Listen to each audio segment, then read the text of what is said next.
இலக்கு என்ற ஒன்றை நாம் நிர்ணயித்து விட்டால், செய்ய வேண்டும் என்ற ஒன்றை நாம் முடிவு செய்து விட்டால், எப்படி அல்பட்ராஸ் பறவையினுடைய சிறகுகள் கனமாக இருந்தாலும், உடல் எடை அதிகமாக இருந்தாலும், சாதாரண பறவை போல் அதனால் இறகை அசைத்து வானத்தில் பறக்க முடியவில்லை என்றாலும்,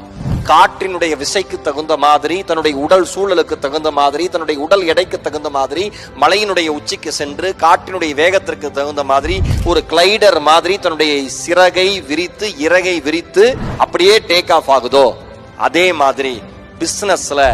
எவ்வளவு சோகமான விஷயங்கள் உங்களை அழுத்தினாலும் அந்த அல்பட்ராஸ் பறவை என்கிற இறகையினுடைய அளவை போல, உடல் எடையை போல உங்களை நீங்கள் நினைத்த இடத்திற்கு பறக்க விடாமல் செய்தாலும், அதையெல்லாம் தாண்டி நம்பிக்கை எனும் காற்றை கொண்டு எவ்வளவு கனமான விஷயங்கள் உங்களை அழுத்தினாலும் பறப்பது மட்டும்தான் நம் குறிக்கோள் என்று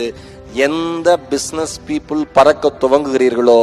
அவர்களுக்கென்று ஒரு தீவு வாங்குவதற்கான சாத்தியம் இந்த மண்ணிலே இருக்கிறது என்பது அல்பட்ராஸ் பறவை நமக்கு சொல்லித் தருகிற பாடம். எல்லாமே சாத்தியம், எதுவும் சாத்தியம். மனிதன் நினைத்தால் முடியாதது எதுவும் இல்லை.